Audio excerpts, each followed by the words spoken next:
What up, ho biscuits? It's your girl Skitten, back at it again. I put a little effort into my makeup today because I was editing some videos that I shot last week in which I wore literally zero makeup. Like I was fresh out the shower in those videos. Like I literally got out of the shower, zhuzhed my hair, tossed some clothes on, and hopped in front of the camera. Tell me why, when I started editing those videos, I realized that one, I'm ashy as fuck, and two, my lips were chapped. Like, feel free to go look. Like, I'm still cute, because, like, I'm always cute. But, like, definitely, I was like, okay, your girl needs a little bit of moisture, okay? I can't be going around calling people ashy if then I'm gonna have videos wherein I look ashy. Now, part of it is the lighting. I don't know, the lighting in here, sometimes it loves me, sometimes it don't. You know, we got this on and off relationship that I don't really care for, but I can't seem to escape from. You feel me?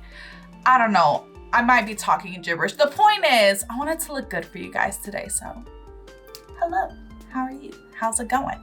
I hope you guys are doing well. I hope you guys are staying safe and sanitized. Today, we are here to watch some Casual Geographic. I think I'm actually gonna go ahead and make a Casual Geographic playlist, just so if you want to binge those Casual Geographic videos, you can. And since the title of this video is Why Elephants Don't Think You're Cute, which hurts my feelings because, like, I also heard that thing where they're like, oh yeah, elephants think of humans the same way humans think of puppies. And that made me feel really good, so thanks for ruining my life. Anyway, I'm excited to see what this video has in store for us, so without further ado, let's go ahead and get started. Oh my God. Oh yeah, I've seen this video.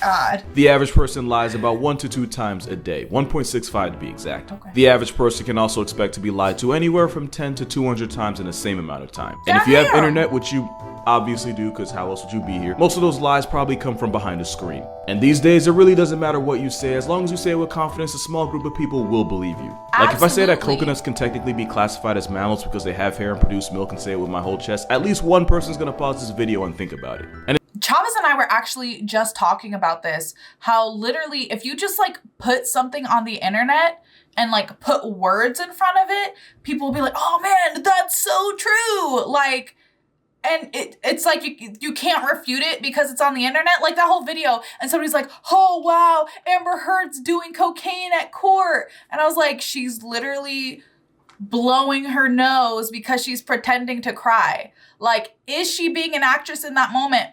Yeah, probably.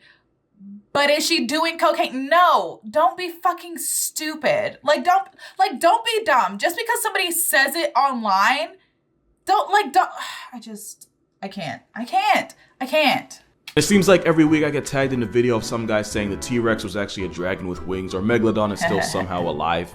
When the truth is, T-Rex didn't have wings, a 60-foot shark isn't hiding from the world in the bottom of the ocean, and there are no hot singles in your area just dying to meet you. True. The worst lies are the ones you tell yourself. There's a lot of alternative facts out there, so I'm going to talk about the most common and the most entertaining ones that I get asked about. All right, some of these might be obviously made up, others I may or may not have believed at one point. Okay. Either way, someone's feelings are definitely going to get hurt with this first one. Oh yeah. So it's a known fact that elephants find us cute. And we know this because the parts of an elephant's brain that are engaged when one sees a human are the exact same as when a human sees a puppy. Meaning elephants see us the way we see puppies. Right. Except it's not true, and for 3 good reasons. Number 1, there ain't an MRI big enough. Not to mention the elephant would have to be awake and fully conscious just for us to be able to prove it. Meaning everyone in that entire room would be one 5-ton temper tantrum away from getting crossed off the census. Number 2, elephants have every reason to find us the opposite of cute. It's bad enough they're... I have never seen that video of that man getting kicked into oblivion.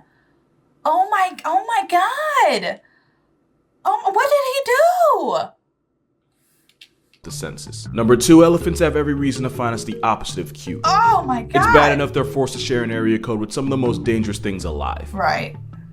But add the fact that humans put an estimated 55 elephants on a shirt, not every week, but every 24 hours. What? Elephants finding us cute would be like if people found Ted Bundy cute.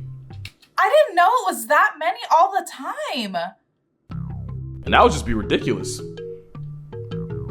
Someone feels called out and they should be. And number 3, and when I tried to figure out where this fact even started, it turns out it came from a Twitter post back in 2017. Yeah. And it also turned out that she got that fact from Tumblr, and disclaimer, it's not going to be the only fact we get from there. Long story short, if elephants actually found us cute, the global census would be at least 500 names heavier. But there's nothing cute about this next video.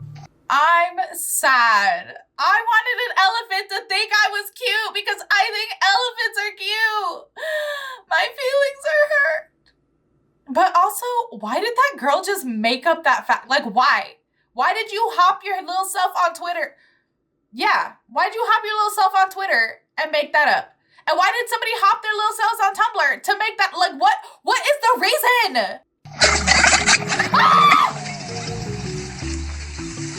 So, you probably have some thoughts. The thing is, that exact clip will go viral once every couple of months. And one of the top comments is always the same. It's some guy saying camels spit their stomachs out their mouths to cool off, and 1,000 people having a panic attack over it. The truth is, any camel with its stomach ejected from its body isn't a camel. It was. You're looking at one less sand donkey in the world. What it actually is an organ called a doula. It's an inflatable extension of the upper palate that the male will flex to get a female's attention. Because that's really what it's all about. And as camels go deeper into rut, they'll even start foaming at their mouth to really show the world what type of time they're on. That and the flesh balloon dangling from its mouth is basically a Batman symbol for camels that want to prove that hump isn't just something on its back. It can be a verb and it can also be a desire. Also, I know what you're thinking. I know. You might have even commented it already, so I'm just gonna say it. No, you can't pop it, and yeah, you should be on a list for even asking. Why would you want to pop it? Version, that's not a camel showing you its stomach, that's a camel that wants to get into yours. Who is out here wanting to pop that? What? And it's not even the first time something like this has gone viral. And that's because pelicans exist. Specifically, this picture exists, along with the thousands of people who genuinely believe pelicans will spit their spines out in a way to cool off in the heat. Who thinks that? It started as a meme that people will now defend to the death like a religion. What they're actually doing is a lot less dramatic. The truth is, this pelican is just yawning. When pelicans yawn, the tissue on their bottom mandible gets stretched out over their neck under it. All it is just the pouch being flipped inside out. Not a pelican evicting its own skeleton to cool off. What this flying trash disposal actually does to cool off is gular fluttering. It's pretty much the bird version of panting. It works by exchanging the hot air from the throat and lungs with the cooler air from outside. That's kind of cute. Birds like pelicans can avoid overheating, without also having to negotiate half their spine. Yeah. Cause trust and believe me when I say this, pelicans are demonic enough on their own. Another common bird fact is that turkeys are so IQ deficient that they'll look up during a rainstorm and drown themselves. And then somebody will tell you it's true because their neighbor's dog's grandmother knew someone whose turkeys became a hashtag that way. Right. First of all, turkeys aren't that stupid. Domestic turkeys? Yeah, you got me there. But go ask a hunter how dumb wild turkeys are and how easy they are to catch. You'll either get a 40-minute backstory or a few curse words under their breath. Right. Turkeys that manage to survive in the wild are way smarter than they get credit for. As for the drowning in the rain thing, some turkeys get this condition known as tetanic torticollis spasms, or TT for short. Okay. And the SparkNotes version is that this neurological fumble can cause turkeys to cock their heads back facing the sky and be stuck there for up to a minute and sometimes longer. So no, the turkey isn't dumb enough to waterboard themselves in a storm. It's just some people that are gullible enough to believe it. And it's probably the same people that believe this. Apparently, otters will show their babies to predators in order to make them feel compassion. Who? Okay.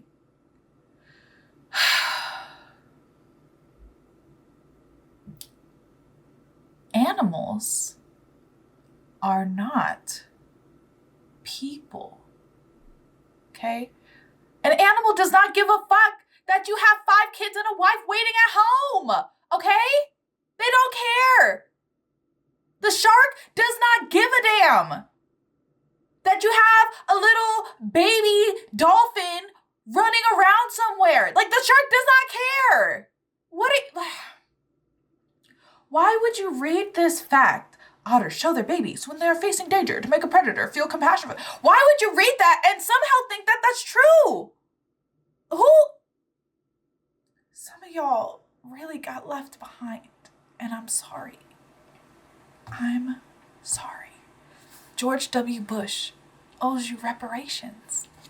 Talk to him about that. I'm not going to judge anyone who believes this, but I'm going to put it real blunt. There are a lot of threats to a sea otter's way of life. 2 of them include the headliner for Jaws and a freed Willy. And trying to get sympathy from the same Oreo that regularly sends seals into orbit and stingrays to the shadow realm is basically ringing death's doorbell. Like, what are you talking about? Now, you might argue it wasn't a sea otter in the picture. It's a river otter.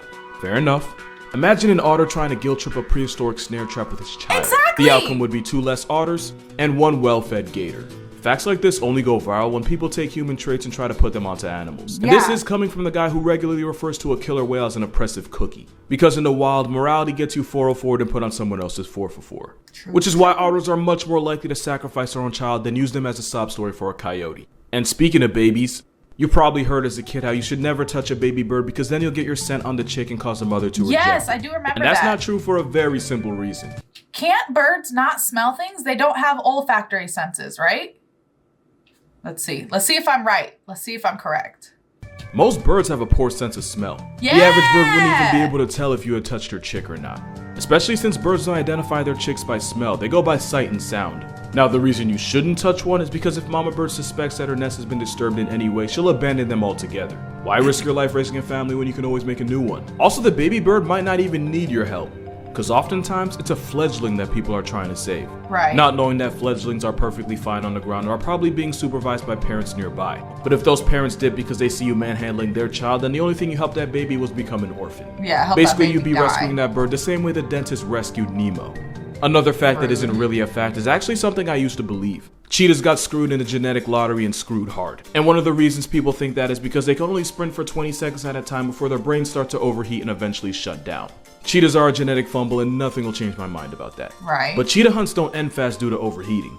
They end for the same reason you can't sprint as far as you can jog. Sprinting fast enough to catch a ticket on the freeway costs so much energy that even when cheetahs make the kill, they have to rest before actually claiming their prize. And the ironic thing is, in experiments where cheetah body temperatures were taken, they were slightly higher after a successful hunt compared to when they went home hungry. Get your cardio up, bro. That's what he's telling you. But it probably didn't have to do with the actual running. It probably had everything to do with the stress of knowing they're just one rogue leopard or a clan of hyenas or even a disrespectful vulture away from having sleep for dinner. That wasn't a joke, by the way. Oh my God. Researchers now believe that cheetahs get anxious at kills for the simple fact that they can get their pockets picked at any time. That nervousness can cause the temperature to rise. But cheetahs don't actually overheat like an old school Dell monitor. They get more heated over the mental stress of keeping their lunch than the physical stress of actually catching it. And the myth started from an experiment where Harvard scientists took cheetahs from captivity, put them on a treadmill, and then plugged up their south side with a thermometer. And before you say anything, we've done some weird things in the name of science, and that wouldn't even crack the top 10. But all it did was convince the world that cheetahs factory reset themselves if they run too long. Don't get me wrong, they're still low tier, but they're not that bad. Another thing people swear is fact is this one right here, and I'll admit it. Knowing what I know about these tuxedo turkeys, I normally wouldn't put it past them. But two things. One, this gif is fake. But two, penguins don't actually eat each other to test if the water's safe. I'm not doubting that they're big enough cloacas to try. It's the same bird that'll do the mannequin challenge while its firstborn becomes a flatline. But what actually happens is penguins like Adelies will often gather by the water's edge. And it'll usually take one or two jumping in first before the rest follow suit. Now obviously if a murder seal makes a guest appearance, the other penguins probably won't be so quick to join. But penguins don't actively sacrifice each other just to clear the water. The same way sloths aren't as brain dead as some people like to think. You've probably heard this one. Sloths are so stupid that they regularly mistake their own arms for tree branches. I have only to heard fall and this become one. a statistic. Except not only is it not true, the myth itself came from The Hitchhiker's Guide to the Galaxy by Douglas Adams. But how many people take that book as fact? Like how many? How many people take fictional books that they read and facts that they learned therein and are just like, this is true now. This has now become fact. How many people do that? Because I know that I've been guilty of it once or twice when I was younger, for sure. And that fact was based on a one-time event Douglas experienced with a baby sloth. A sloth's claws actually works in the opposite way a human hand does, where having a tight grip is a default and opening up their claws actually takes effort. Plus, any animal that can't tell its arm from arbor isn't living long enough to be talked about. Right. That would make even a koala look like an MIT candidate. But people took the sloth fact and ran with it. But it didn't get nearly as much mileage as this last myth did. Because literally every time you've heard the phrase alpha wolf, you were lied to. Because in the wild, the alpha wolf doesn't exist. If I ever have to hear about people being an alpha male or anything to do, oh my God. Oh my God. Oh my God. Like I'm so tired. Like I'm so. It's fake. Stop using it to justify shitty behavior. I'm just an alpha male. Shut up. No, you're not. You're a loser. Anyone who has to call themselves an alpha male, you're a fucking loser. Okay, I'm calm. Sorry about that. since the wolf pack's made up of the two mating wolves followed by a couple generations of their children. Saying alpha wolf implies that the leading wolves got there by flexing on all the other wolves in the pack, when really the leading wolves are just the ones that boned. And unless your father got there by throwing hands with everyone under your roof, which I hope for your sake never happened, and unless you're some kind of weirdo, you wouldn't call your father the alpha. Right. You call him dad. The biggest problem with the alpha wolf concept was that it was or papi. Okay, that was inappropriate, but ha. It was based on wolves in captivity. That'd be like if I got locked in max security, studied all the prisoners, and then wrote a book on human nature. Either way, it's that'd be like if I dad. The biggest problem with the alpha wolf concept was that it was based on wolves in captivity. That'd be like if I got locked in max security, studied all the prisoners, and then wrote a book on human nature. Okay. Either way, it's a myth. So much so that the guy that helped popularize the term alpha wolf, David Meck, ended up doing a 180 and even tried to get his publisher to stop releasing his book on wolf ecology because of the myth. Especially since one of the biologists he referenced, Rudolf Schenkel, based his studies on observing wolves in a German zoo. And in poorly constructed zoo habitats, wolves will behave with more self-preservation than wolves in the wild, since the wolf's natural strategy revolves around propping up the weaker, youngest members. Long story short, when you put a bunch of random, unrelated wolves behind a fence, they're gonna start acting different. Right. Not unlike humans in max security. Because I think we can all agree whatever goes down in prison doesn't represent people in general. But in the wild, the big bad alpha wolf is about as real as the Easter Bunny. And no amount of tattoos, podcasts, or wildly inappropriate fanfics will ever change that. Don't think I'm not aware of how y'all know what rutting is. I'm onto you. But that's gonna do it for this video.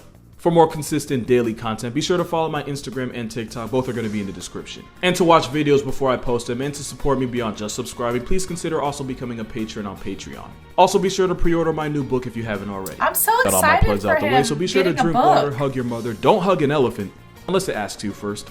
And I'll see you in the next one. I had a great time with that video because videos dispelling myths are some of my favorite videos to watch. Even if the elephant one did hurt my feelings a little bit. And I completely understand in this day and age when you have the internet available to you and there's no requirement to put information on the internet. There's no requirement for people to have verification of what they say. People can just say stuff, and if they believe it hard enough and a couple other people believe it hard enough, it just becomes fact. Like, I fully understand that. So I really appreciate videos like this that help people to kind of break down what's real and what's fake about things that we learn on the internet. Because let's be real, not everyone is a fucking zoologist and not everybody is interested in being a zoologist. Some of us just like to know random facts. So here's to making sure that your random facts are actually facts and not just bullshit. I hope you guys enjoyed the video. Don't forget to leave your reaction requests and recommendations down in the comments below. And other than that, peace out, Ho Biscuits. It's Skittin' Lit.